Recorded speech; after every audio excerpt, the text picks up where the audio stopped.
Rahul, you have to unmute Joy.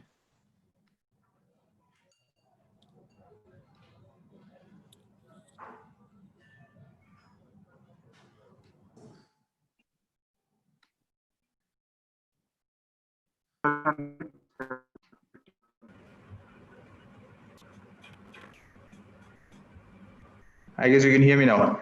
Yes. So I was saying that 3M is a company which makes it's a materials company. So we make materials which have application in the manufacturing of phones, more in the body of the phone for bonding application for conductives and also for the display. A lot of optical films in the display world. So that's what we do primarily in the manufacturing of in the electronics field in phones, apart from what we do in other electronics application, be it in network equipments or. Thank you. Thank you. Welcome, Ramu, old friend of ours. Welcome, Tarun. Oh, so Telangana is in. Huh? Telangana is in full force. Wonderful.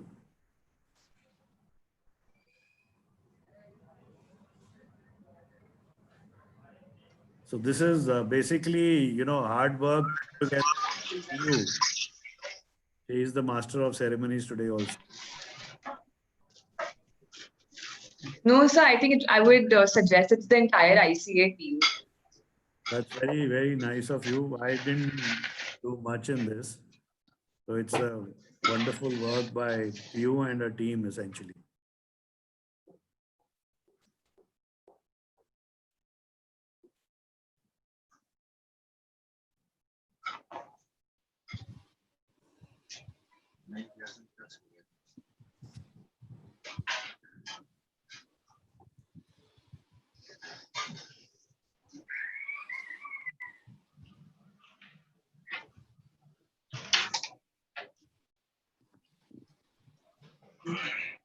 Yeah, it says Nadi.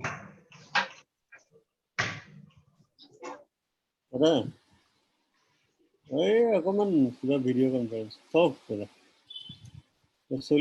talk to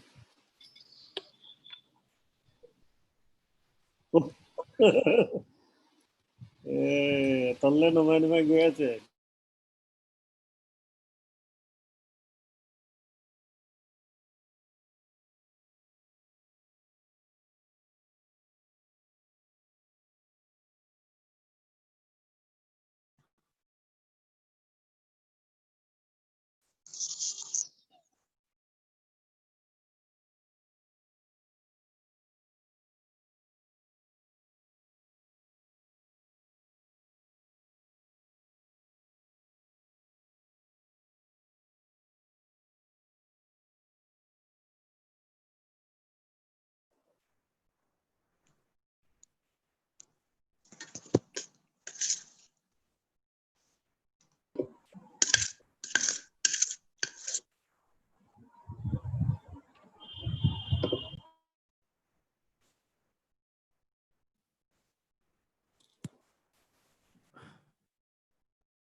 Jayesh Ranjan ji, welcome.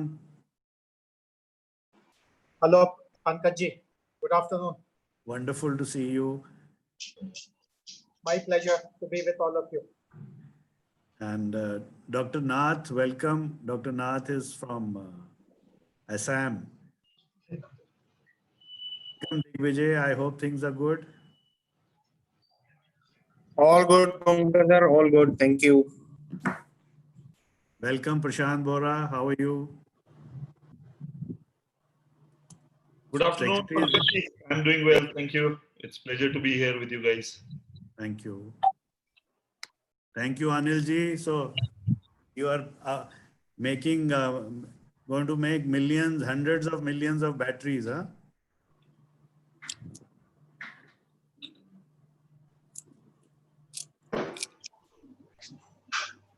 Yeah, PU secretary has joined. Anji. Take it. Will we start? Yes, please. Hi, everyone, and a very good afternoon. We are extremely thankful to all of you all for joining us for the webinar and report launch of contribution of smartphones to digital governance in India. I would especially like to thank Mr. Ajay Prakash Sahani, Secretary, Ministry of Electronics and Information Technology, Mr. Jayesh Ranjan, Principal Secretary, Information Technology, Electronics and Communications Department, Government of Telangana, Dr. K.K. Nath, Secretary, Information and Technology, Government of Assam, Mr. M.K. Yadav, MD Amtron, Government of Assam, and all other government stakeholders, central and state, from MIT, DPIIT, Ministry of Consumer Affairs, Ministry of Corporate Affairs, our industry stakeholders, and of course the media. And lastly, I would really want to thank the KPMG team for helping us write this report and have the webinar. Now I would request Mr. Pankaj Mohindru, Chairman, India Cellular and Electronics Association, to give the welcome address. Pankaj, sir. Thank you, PU. Secretary Saab, Mr. Ajay Sahni, Jayesh Ranjan ji from Telangana, and all my friends from Government of India and state governments and colleagues from the industry. Well, the inspiration of this report actually came from the Secretary himself. And this is about a year and a half back. And he, in fact, said something very endearing. And he said, he said it in Punjabi. So it meant that, you know, this is like a magical instrument. And the possibilities are immense. And what we have seen him do in Arogya Setu is impossible to believe, actually. What has happened is, and this it has broken, I think, all records, and we should definitely put it in the archives of Guinness Book of Records. Last we knew was about, you know, more than 1 million people were on this app. Such is the power of the digital technology. In 2006 and 7, you know, the world was completely changing. Although there were sort of smartphones earlier, you know, if you remember that Nokia phone used to be there, 9500, 9300. But there were two people in Silicon Valley who were planning something bigger. Microsoft was doing something and but at Apple and at Google, you know, something very significant was happening. And by June 2007 and end of 2007, both these products were launched, Android also and iOS also. And the world has completely changed after that. Now, if there is an expert in digital communication, that is our secretary himself.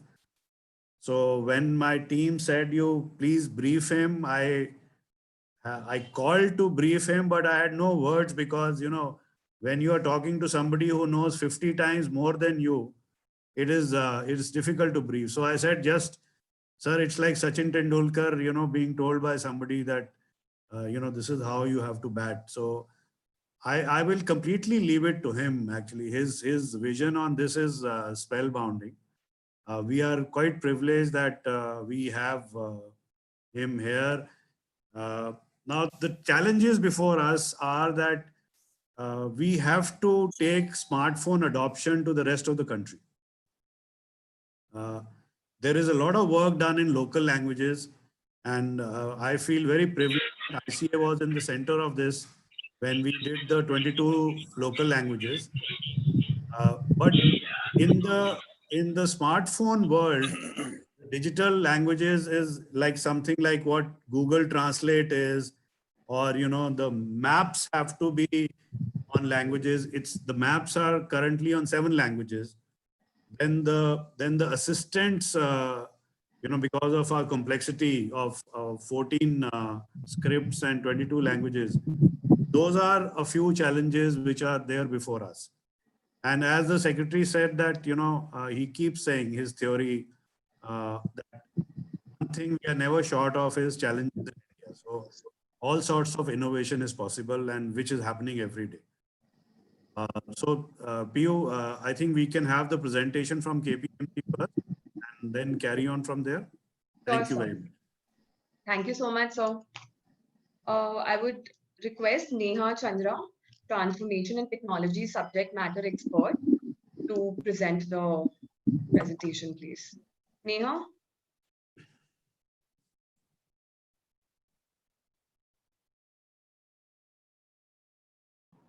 Sure.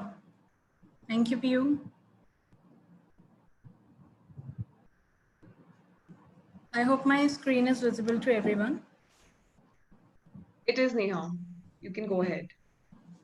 Thank you so much for organizing this webinar. Firstly, I would like to express gratitude to every dignitary from state and central who've joined this webinar to to support us in launch of this report, and especially to Mr. Ajay Prakash Sahni, Mr. Mohindru, and ICA members for helping us conduct this study and contribution of smartphones to digital governance in India.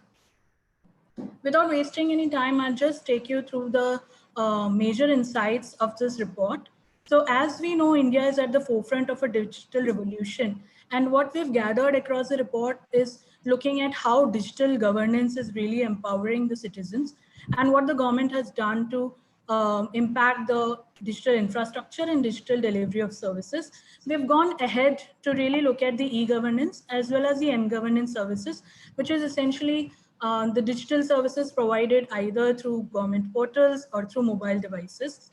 And how this has happened is due to widespread smartphone adoption, which we've seen has not only just been in the urban pockets, but has also grown towards rural India, especially because of low data rates that are prevalent in the industry, as well as affordable smartphone prices due to manufacturing, due to open OS adoption.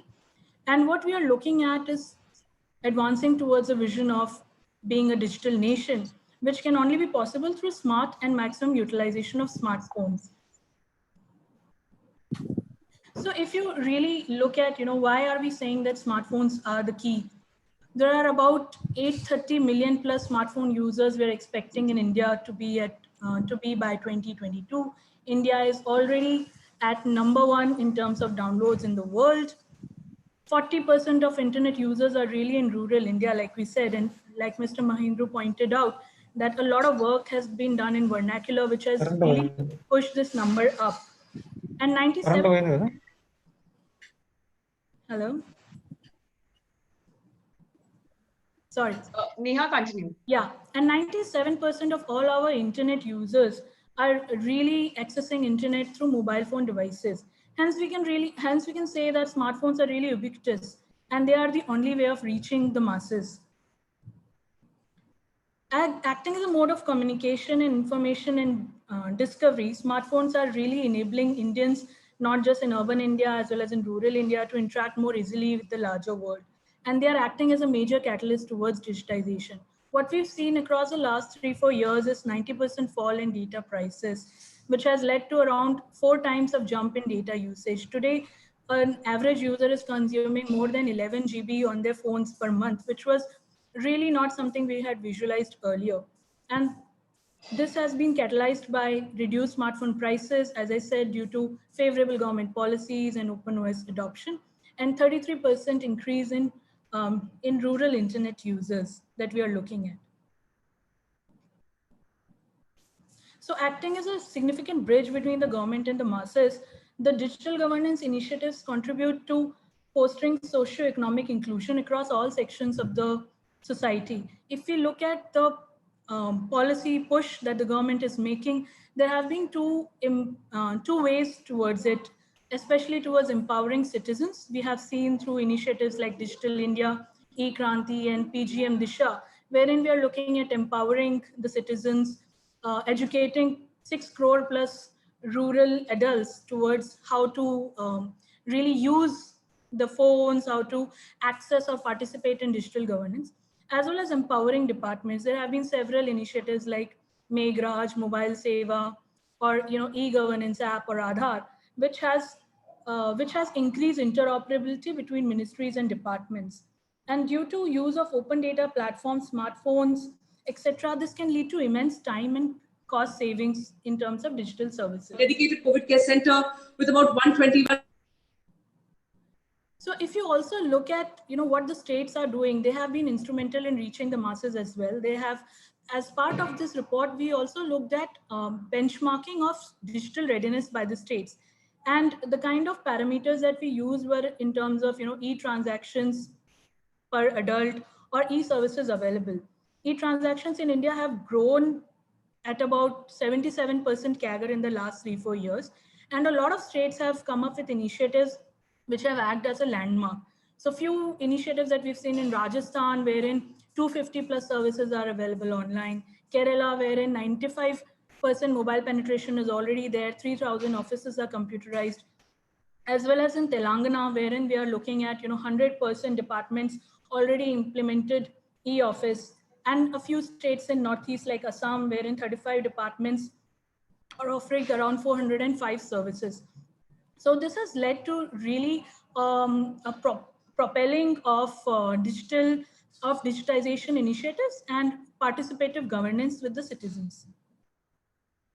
So how have smartphones enabled really digital governance is in terms of they bring a lot of advantages in terms of efficiency. There is transparency in governance. There has been citizen participation. They look at they are bringing inclusion towards all of the unreachable masses, as well as transparent delivery of citizen services. So where we are right now is about 300 core government applications being used across 450 plus users across India, which has led to unlocking of 80% improvement in terms of efficiency and around 8x improvement in processing time. So this is something that has really improved the standard of digital services in India, as well as increased the reach of digital governance. Especially during today's scenario, also we saw that smartphone accelerated efforts in COVID-19. There are about 60 plus COVID-oriented apps, out of which 25-30 are state government apps, which are really used across to dispel rumors, to deposit funds to the underprivileged society, to as well as the most important thing is in terms of contact tracing from mobile phones and contributing to funds through smartphone applications. And this has been really been made a reality in terms of low development time and cost-effective app development, which we were able to leverage due to use of OpenOS ecosystem. And since they are in multiple languages, they have been easily adopted through across the sections of the society and really made it into a helpful initiative. So where do we go further from here? For any kind of further adoption of digital governance, it will entail a careful look at certain parameters which can really define success for any government portal or any government application. These are in terms of vernacular compatibility. There has to be offline functionality. The apps or portals cannot be one-time use so as to engage the user. It has to have a very simple user interface. It needs to be integrated with other platforms. It has to look at low storage requirements, adherence to law and standards. There have to be compatibility updates, and especially low storage requirements in terms of the new or the next 500 million users that will come into using the smartphone apps. So while we see that we have made significant progress, there are still few challenges that we have to look at in terms of being successful in digital governance in the coming times. Few of them being development time and costs, as well as low functionalities of application and low literacy and user engagement. The next 500 million that are going to come are still going to be less familiar with the digital services. We need to work at accessibility. We need to work at how it is getting updated frequently. But what really helps us is that increased affordability of smartphones and low app development costs, which are enabled by open operating systems like Android, could propel India's mobile-friendly services to new heights. So that's what we've looked at. This brings me to the end of the presentation in terms of how smartphones could be leveraged further. Where we are looking at is that, in the next 3 to 4 years, every citizen will be connected through a mobile device. And hence it is our prerogative to provide transparent and efficient services and really unlock the potential towards reaching the masses. This could be easily done through leveraging resources. Like we said, a lot of states are doing really well in terms of applying digital services and digital governance towards all of the masses, as well as using open API ecosystem, which can help integrate government applications and platforms and help users connect and have a participative governance, as well as accessibility, so that we have more local languages. We have much more usage of open source software and uniform standards, which are getting developed right now. So all of this could really help make India's vision into a truly digital nation a reality. Thank you, Piyu. Thank you so much, Neha. That was really impactful. Thank you so much. Now I would request Mr. Ajay Prakash Sahani to please release the report. Neha, if you could just stop the share screen, please.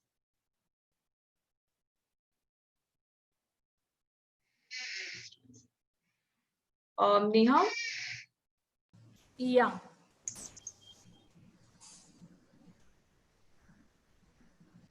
Sir, if you could just... Yeah.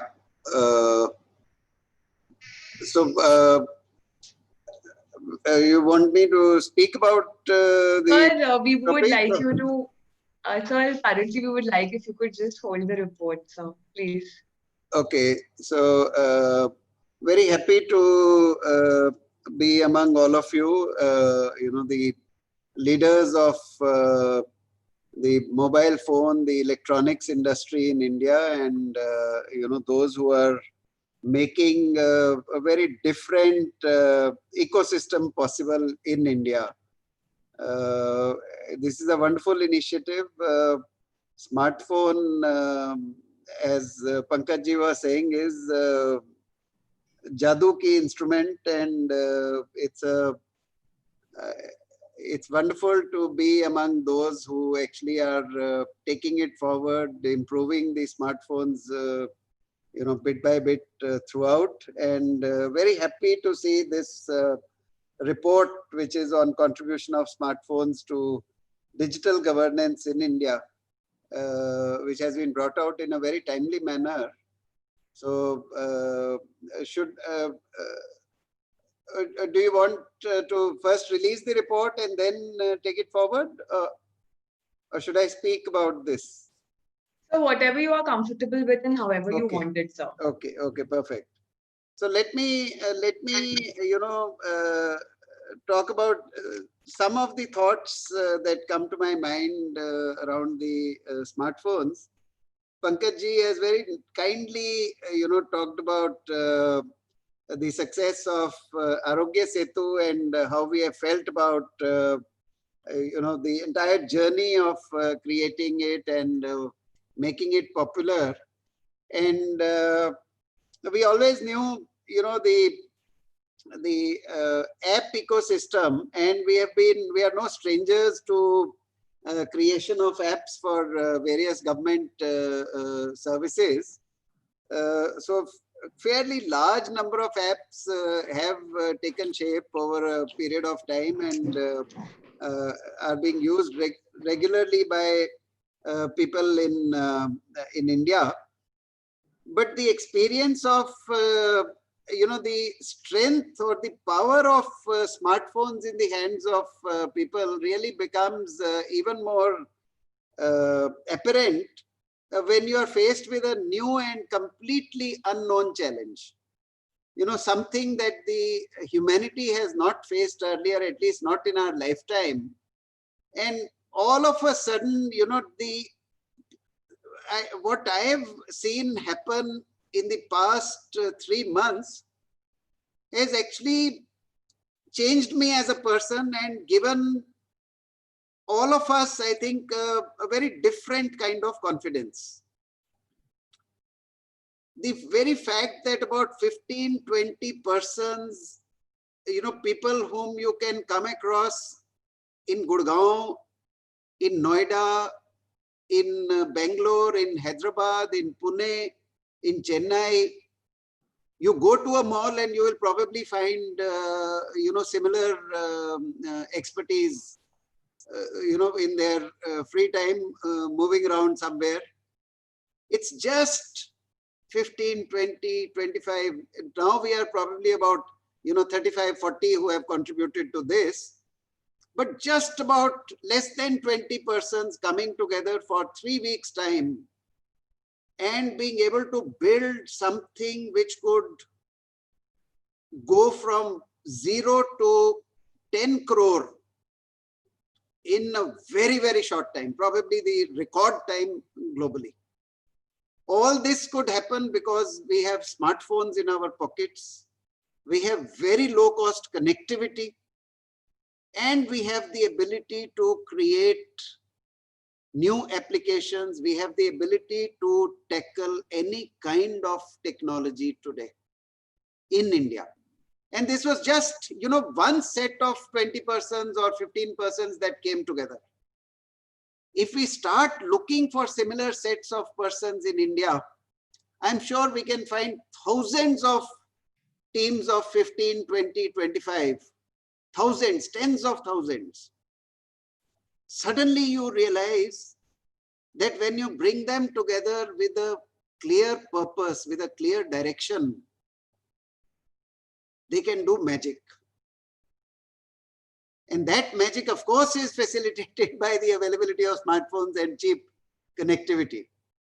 But it's magic which is the kind of magic that is possible.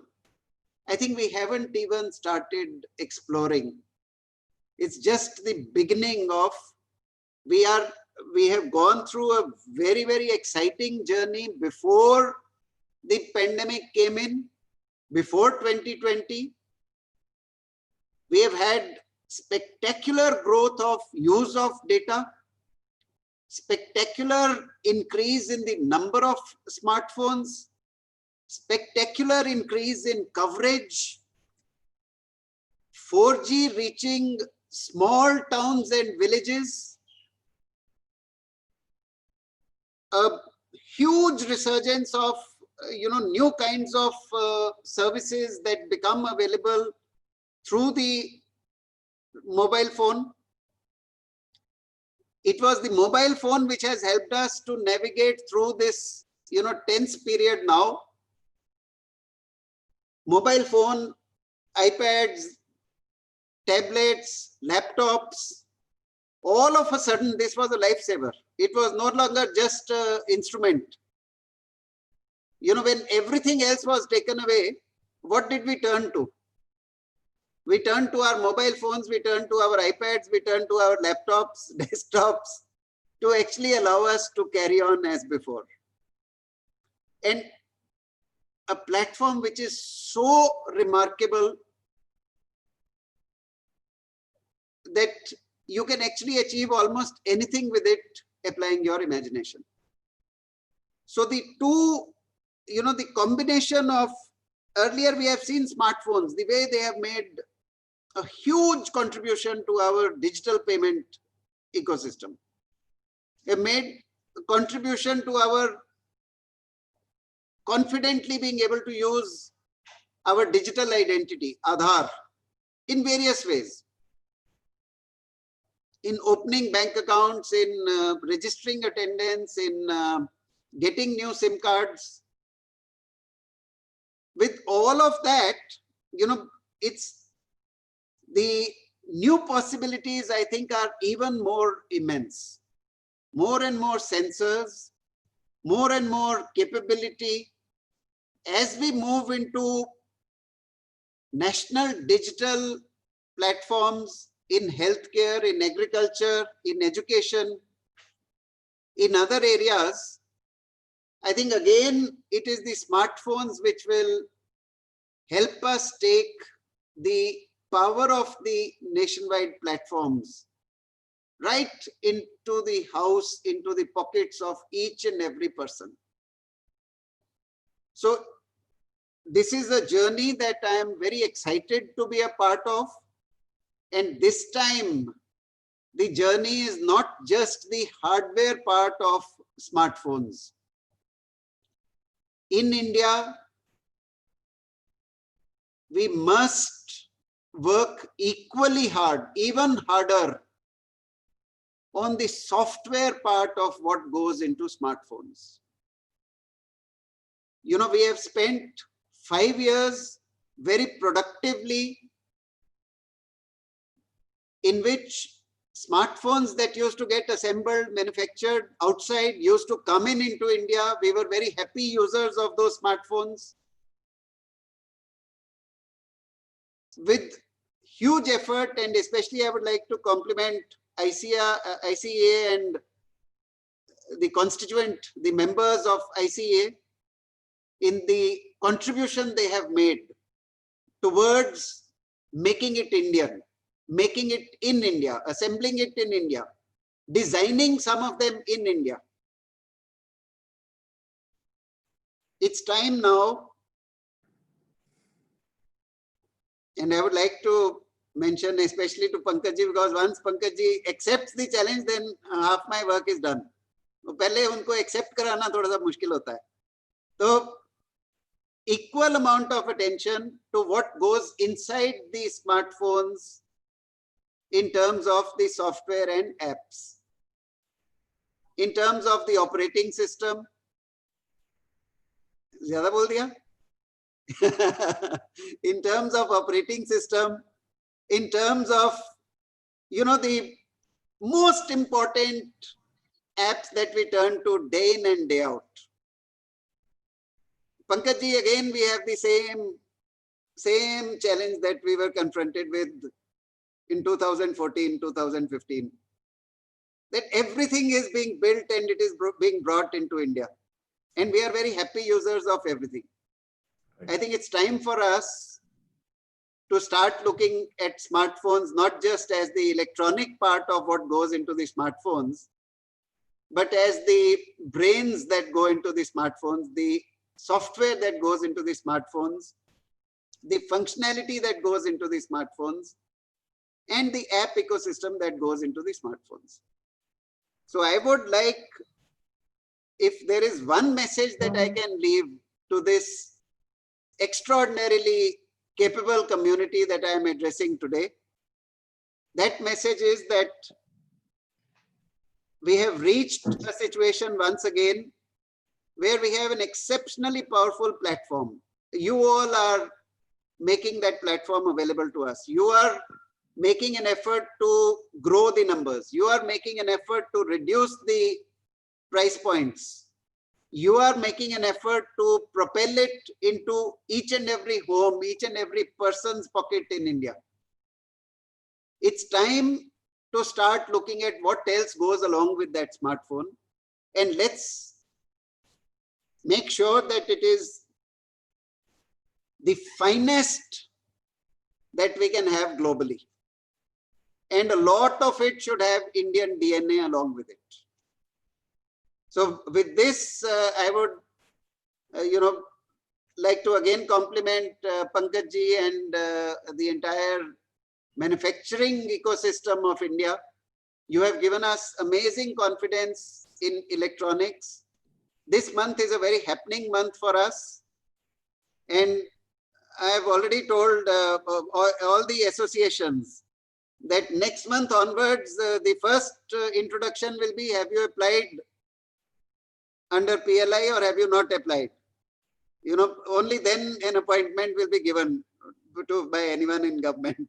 So if there is any major entity that is not making an effort to bring components into India, or not making an effort to bring PCBs into India, or not making an effort to bring PCB boards into India, the SMTs into India, then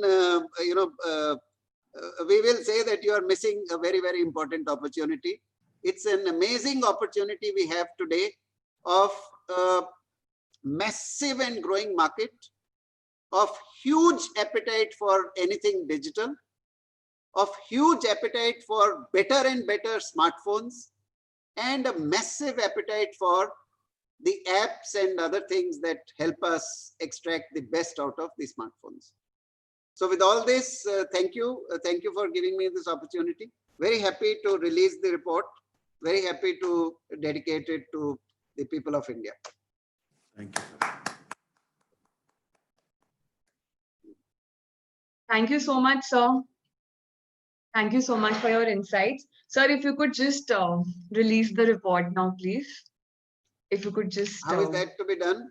Sir, you have a hard copy, if you could just hold. Here. Thank you so much, sir. Sir, just... Okay. Thank you. Thank you. Thank you so much, sir. Thank you.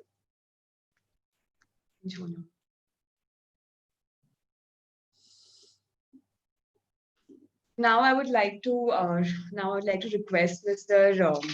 Jayesh Ranjan, Principal Secretary, Information Technology, Electronics and Communication Department, Government of Telangana.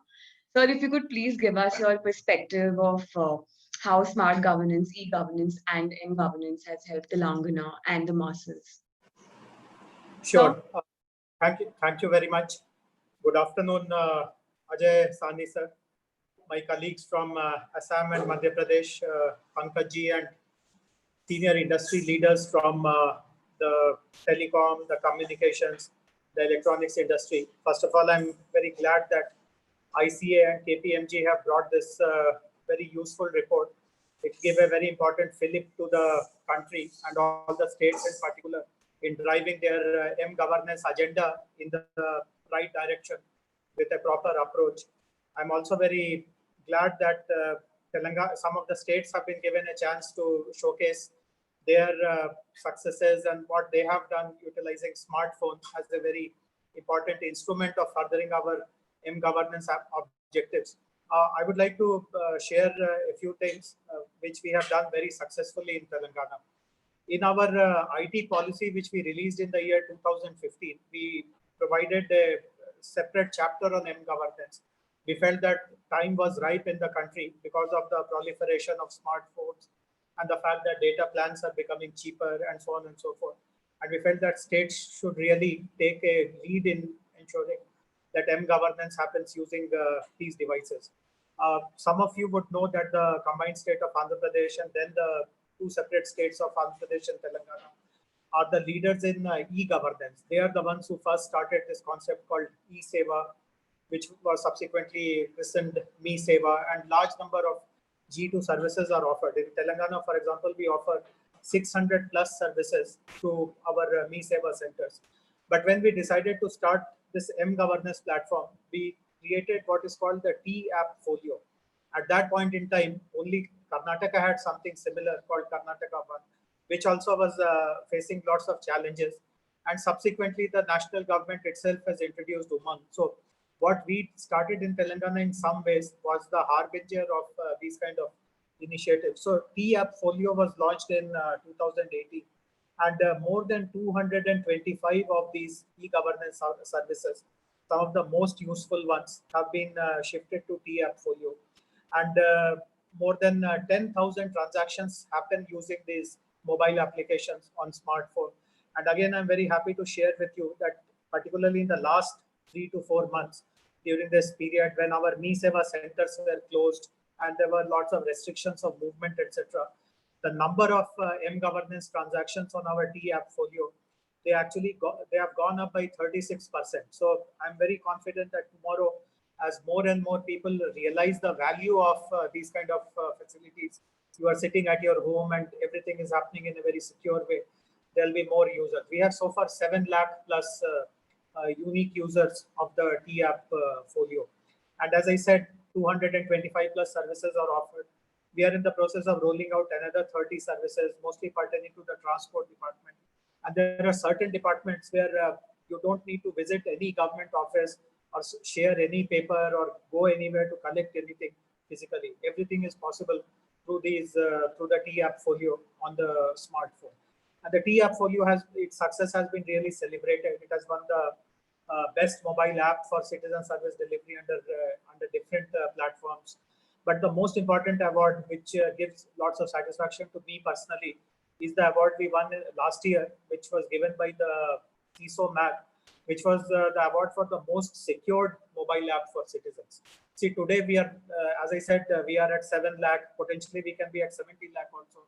But the big gulf that I see, why large number of people are not immediately getting into the smartphone bandwagon, is some element of doubt and apprehension about the security of the transactions, particularly when cash is involved. And frequently, when we read about, let us say, all of us are aware in the last couple of months, the Paytm frauds, etc.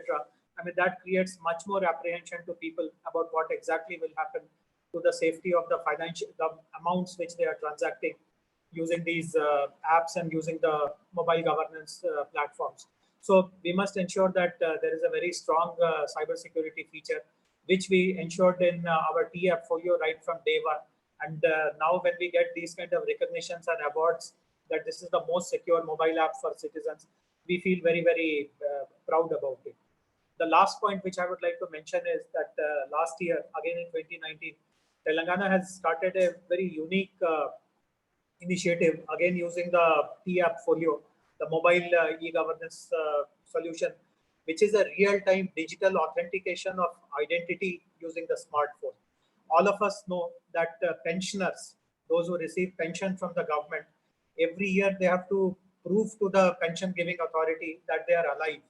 And obviously, for elderly people to go here and there and to appear before someone and to show that they are alive is a matter of tremendous hassle.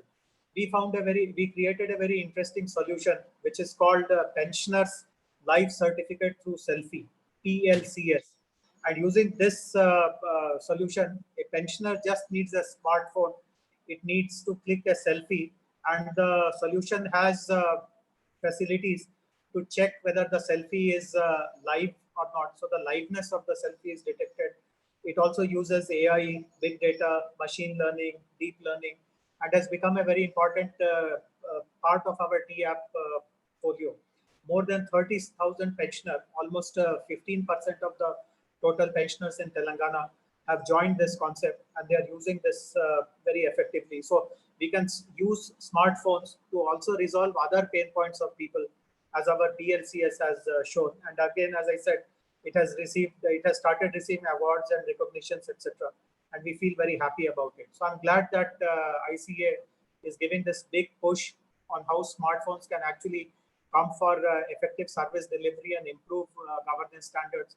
And we'll be very happy to learn from the successes of other states as well, and continue to remain engaged with METI and ICA and KPMG to take our journey forward. Thank you very much for giving me this chance. Thank you so much, sir. That was rather intuitive. Thank you so much. I would now request Mr. Hariom Rai, MD and MD and Chairman Lava, to please give a viewpoint from the industry. Yeah. So, Hari, sir. Yes. So hello, Hi, friends. Ajay ji and Jayesh Ranjan ji, Pankaj ji, and all my colleagues, my friends from media.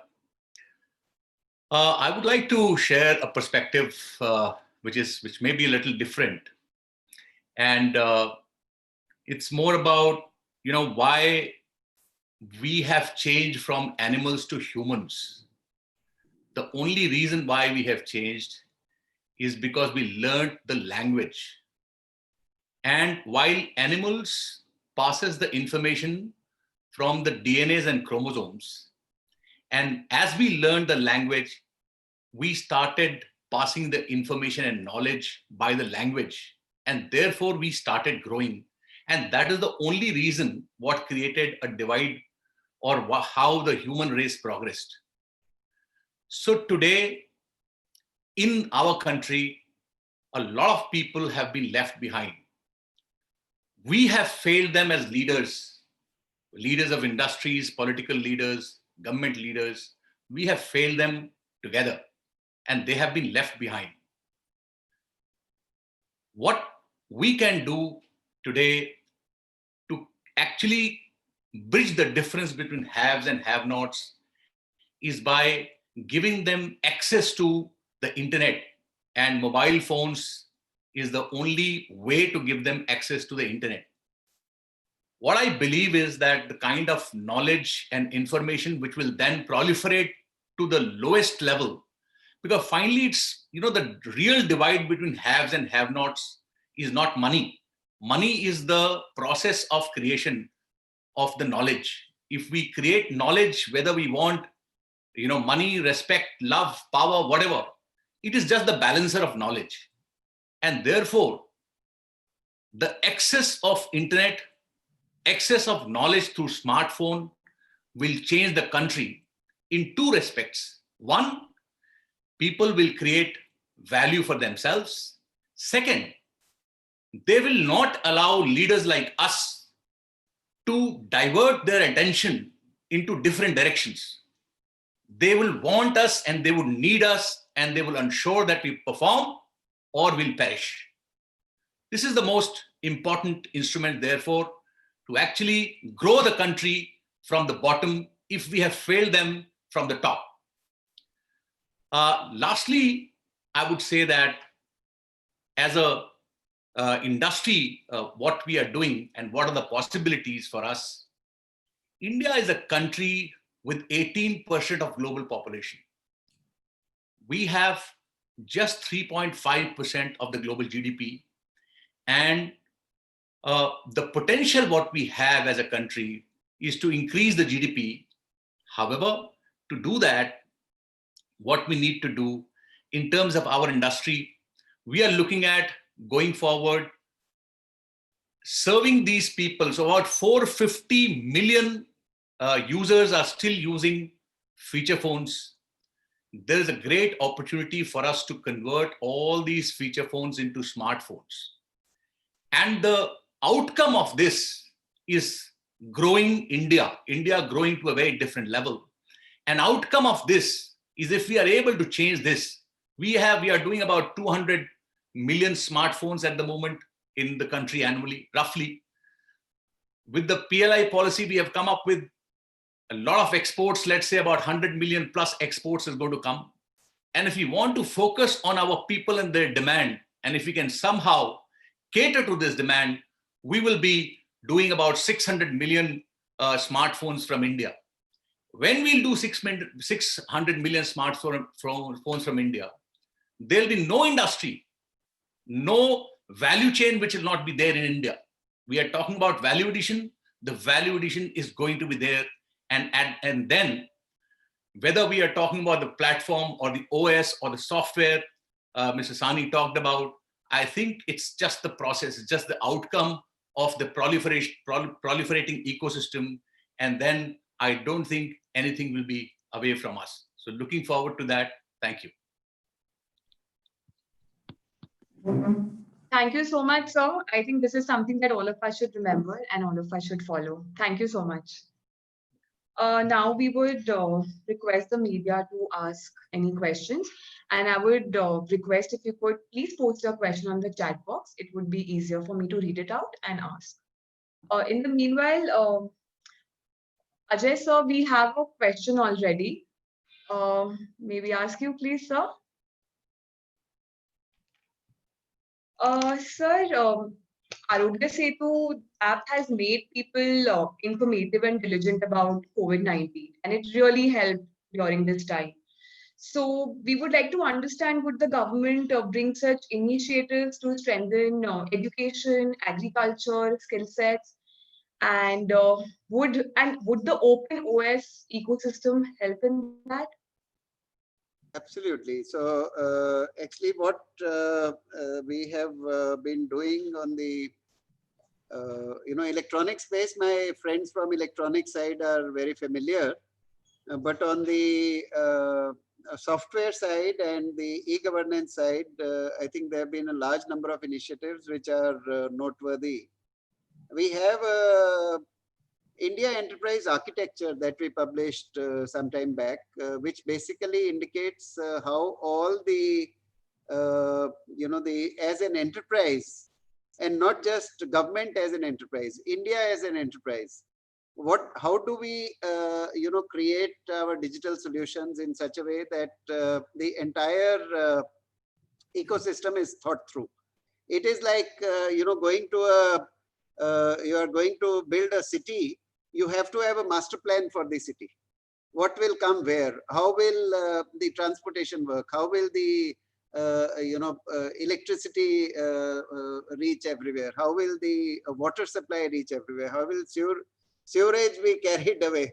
Where will be the shopping areas? Where will be the industries? So an enterprise architecture is in place, open API ecosystem is in place, open API policy and guidelines are in place. And we have the concept of national public digital platforms, following up on what we have done in Aadhaar, in GSTN, in GEM, Government e-Marketplace, in UPI. I think we will see in the next couple of years the emergence of exceptionally, versatile and comprehensive platforms in healthcare, in agriculture and primary sector, in education, in logistics, in an interoperable criminal justice system for the entire country. Along with agriculture will come significant changes in how we make use of land records and land resources. And maybe another one which is for the entire national ecosystem of jobs and skills. Once again, bringing the power of digital to that segment. And then there are areas like urban governance, smart cities, rural governance, social welfare. So these are the ones ahead.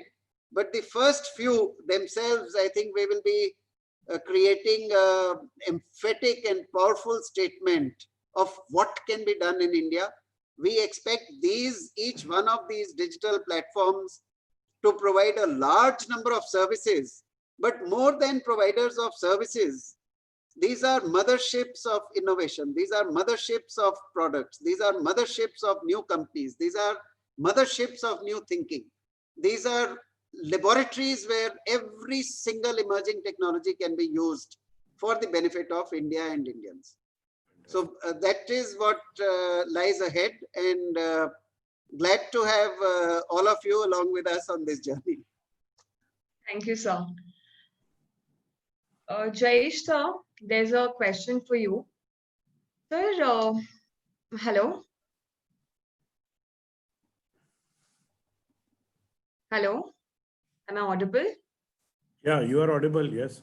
Yes, I think Jayesh has moved on to something. So, yeah, you ask the next one, then we can. He's there. He's there. You.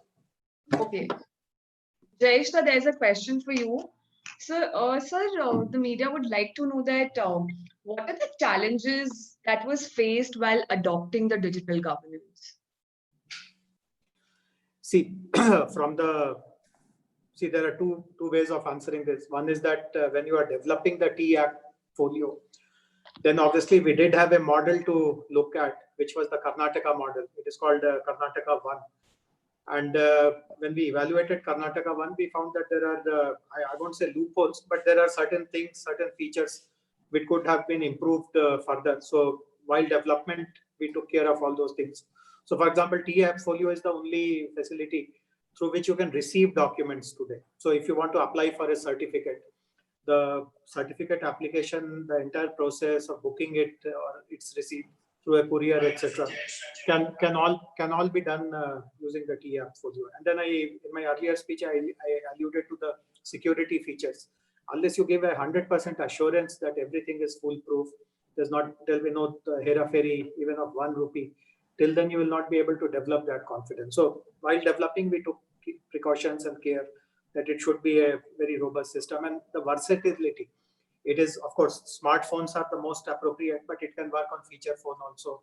It is completely carrier neutral. Any operator, it operates through a single source. So there is no issue that I have this connection or I have that connection.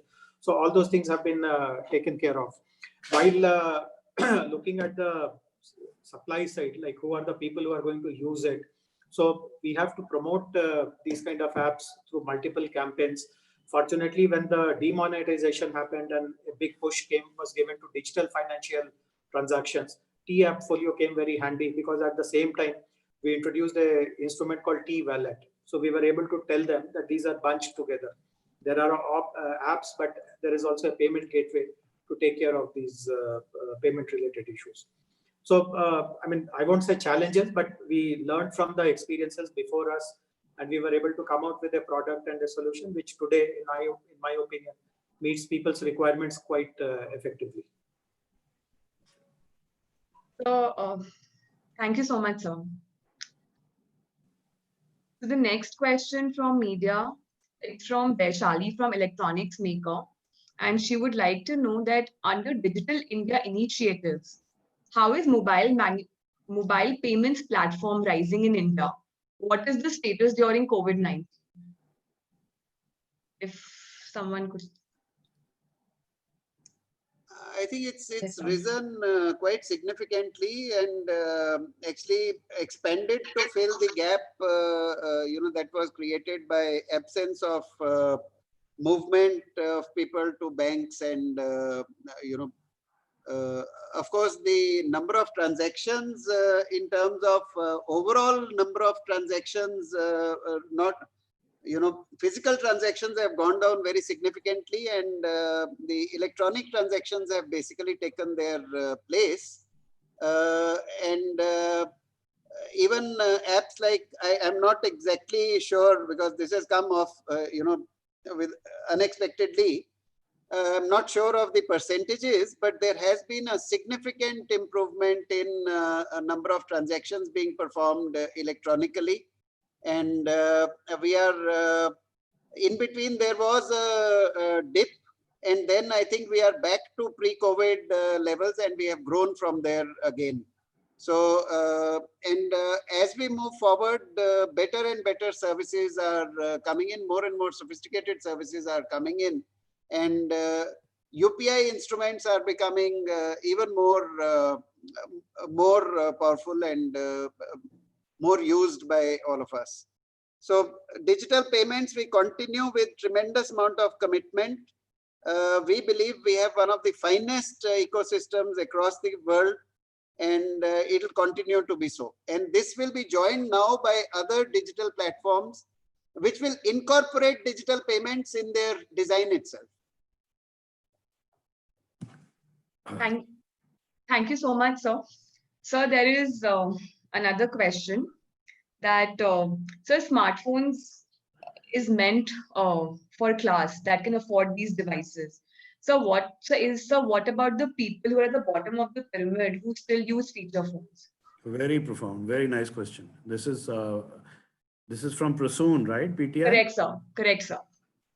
I think I'll ask Hariji to take that, because he's in the thick of it. Yeah.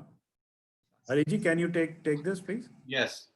So thank you, Prasoonji. It's a very important question. And as I've already mentioned during my address, that if we really have to change this country, which we have failed to change from the top, we have to change from the bottom. And therefore, only one thing now required after the proliferation of, I would say, the bandwidth now is available at a very, very low cost. What we require to do is to change the feature phones to smartphones, and be it education, health, digital payment, whatever we are talking about, and entire the governance, we can take it to a very different level altogether. Now, is it possible to make the smartphone completely accessible? Yes, it is possible. Are we working to make it accessible to the entire population of the country? Yes, we are working to make it possible, make it accessible to the entire population of the country. Right now, as we speak, we are working on a document, we are working on the entire strategy, and I'm not saying on behalf of Lava, I'm saying on the behalf of the institution which we have developed, together, ICA, the government, and all these institutions together, we are working to make sure that the entire population of feature phone is converted into smartphone, and not only change the country from that end, on the smartphone side, but also ensure that the application ecosystem, what Ajay Sahni ji talked about, the fundamental softwares are completely differentiated, and we utilize this large population of phones to change the entire ecosystem, which means the supply chain ecosystem of the country. Because of such large requirement in the country, we can put in fab, we can put in ATMP, and all this entire vertical integration in the back, whether it is the camera module, display, etc. So it's a very, very profound thought process which is going on right now as we speak. And we are just going to come up with this entire plan to take the country forward by making the smartphone accessible. Right now, I can't share further detail, but yes, we are working on it, and we will make it possible one day for sure. Thank you. Piyu, the secretary has to leave for a meeting. I wanted to just say a few words to him. Sorry, sir. Sir, these are very challenging things which you have said on the development, Atmanirbharta in the real sense, and moving towards that. Now we are working on 4 strategy papers. First one we have sent to you on the feature phones, bottom of the pyramid. And the next ones are on smartphones, and then the high-end smartphones, and then the entire electronics. In the meantime, the entire inorganic ecosystem, I'll call it, what you mentioned, that how to make India a superpower. We are taking on that challenge, and frankly, it's not because of the huge talent available in India and the great inspiration of the government. I think it's not going to be that difficult a challenge as to set up, mobile manufacturing, where we have a very large competitor who's staring down on us, and now not staring down so much.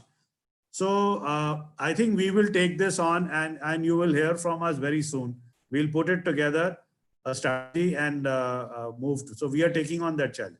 And so thank you very much. We understand that you have to go for another meeting. We are carrying on. Thank you very much, sir. Thank you. Thank you so much. And thank you for joining the, mission to also do magic in software and in apps, as we have done in manufacturing itself. Thank you. Thank you so much. Thank you very much. It'll happen. Thank you. Thank you. Yeah, I would request Mr.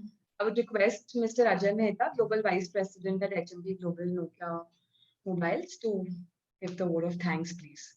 Thank you Ajay, so much, Piyu. Thank you very much. And thank you, Ajay Prakar Sahni ji. I know you have to leave, but thank you for being here. No, I just wanted to echo what Hari Om ji and I think a lot of the speakers have said. I think our big opportunity is at the bottom of the pyramid. There are over 400 million feature phone users. Some of them haven't even accessed the internet. And I think that's where a big opportunity lies. We are talking about having 820 million smartphone users by 2022. And I think a bulk of those will come from the feature phone user base. So I think that is a big opportunity for us. We should look at it as a chance to really leapfrog. There can be a whole set of new apps and a new ecosystem that can be created for these consumers who are coming on board to smartphones right now. So I think we should see that as a big opportunity for us to look at end-to-end ecosystem, how we can look at applications for mobile health, mobile education, mobile governance, mobile banking, and really target that section of the country and really democratize and really be more inclusive in what we do. But I just wanted to thank Pankaj ji very much, and the KPMG team and the ICA team for creating this contribution of smartphones to digital governance in India. I think I went through, didn't get too much time, but I went through the the document in reasonable detail. I think there's a lot of work that's gone into it. So congratulations and thank you for the document. Thank you, of course, to Mr. Ajay Prakash Sahni, Secretary MeitY, for gracing the occasion. Thank you to Mr. Jayesh Ranjan, Principal Secretary of Information Technology, Electronics and Communications Department of the Government of Telangana. Thank you so much for your insights and some really good work that has been done by the Telangana government. It's very, very impressive indeed. Dr. K.K. Nath, Secretary, Information Technology, Government of Assam. Thank you for joining us today. Mr. Vinod Seshan, former IT Secretary, Assam.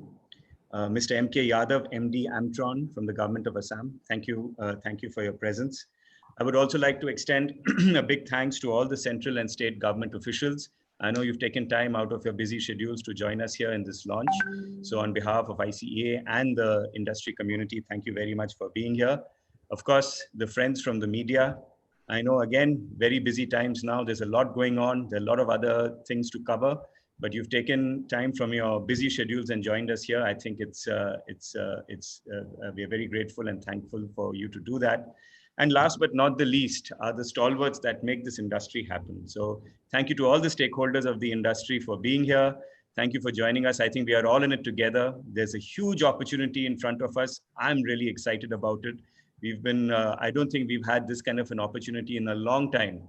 Given the forward-leaning government policies that there are, like the PLIs and the specs and so on, to really drive the smartphone production up in India.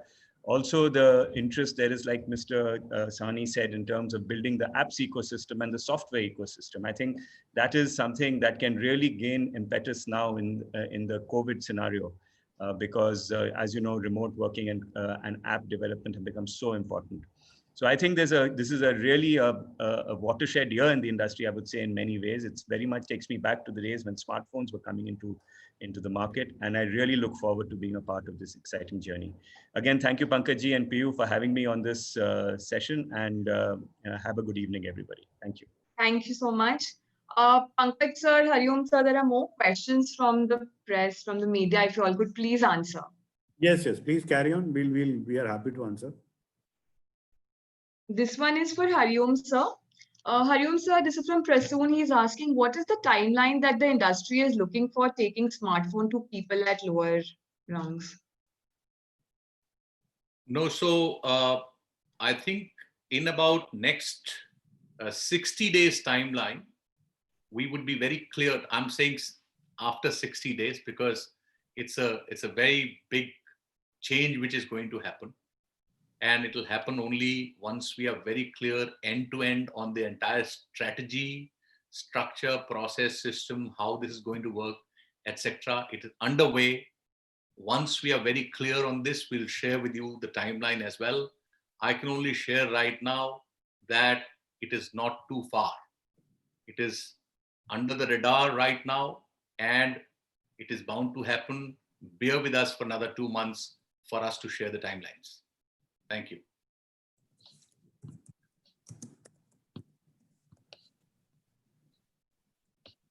Thank you, Hariom sir. Thank you so much. Pankaj sir, there's a question for you. Yeah. From sir, this is from 91 Mobiles. Yeah. Sir, the question is, some smartphones companies say that 50% of our products are made in India, some say 60% and some say 80%. So his question here is, what is the real scenario? What percentage of the parts in a devices are made in India according to the Okay, it's not related to this report launch, but I'll answer it. 5 years back, 80% of the mobile phones were imported, CBUs. Now, less than 4% are imported. So it's not 80, 50, 60, it's 96% are made in India. Very large export now happens out of India, which is just a beginning, and you'll see a lot more export coming from India. What percentage of the parts in devices are you talking about? Total electronics, or are you talking about mobile phones? Some mobile phones. No, what percentage of the parts in a devices? So English is not correct. Please correct your English. So it should be what percentage of parts in these devices are made in India in value terms. Who's this journalist from 91 Mobiles?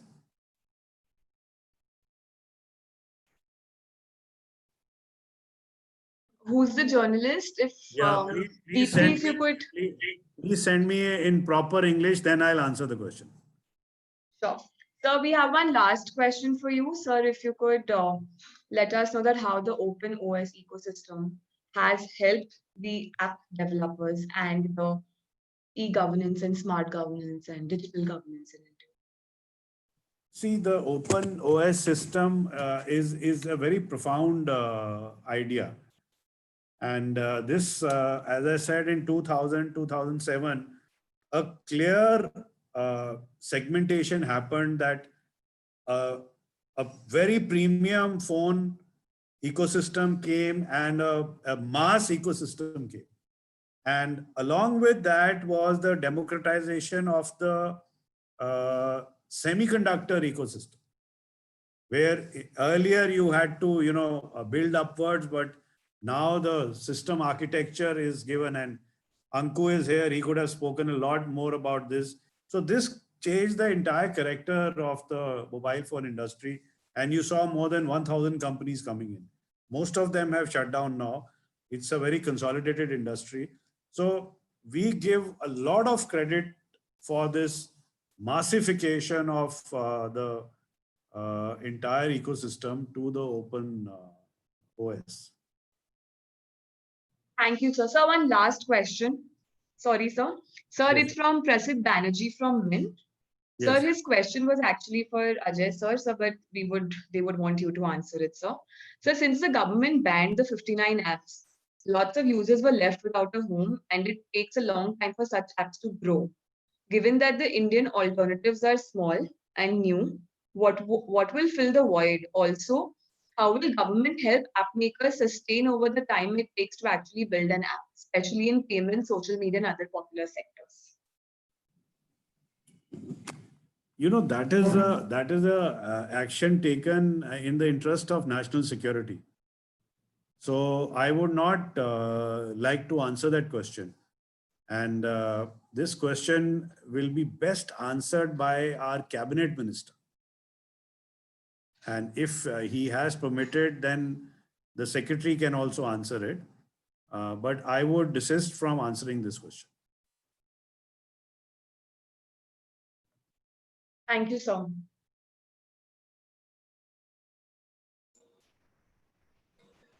So we've answered all, so all questions have been answered. Thank you so much, everyone, for being a part. One question is left. I've Okay, shared. sorry. Prasoon Sorry. PTI. You can ask. Sorry. Yeah. So I just wanted to know, is there any possibility of looking at universal service obligation kind of fund for the mobile sector to reach out to the poor people in India? No, there is a USO fund which is बहुत समृद्ध है वो बड़ा. It's a very rich fund. So are you suggesting that we dip into that to see that smartphones are given to the population below the poverty line or something like that? Yeah, like postal department also has a USO fund. Telecom department has created one USO fund to reach out to rural masses. So can METI and look at similar funds for mobile phones?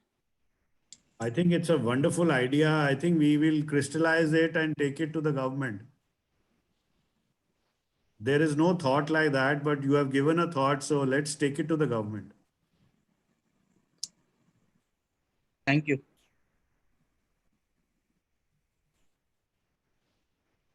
Thank you so much. Thank you, everyone, once again for being a part of this webinar and launch. Thank you so much.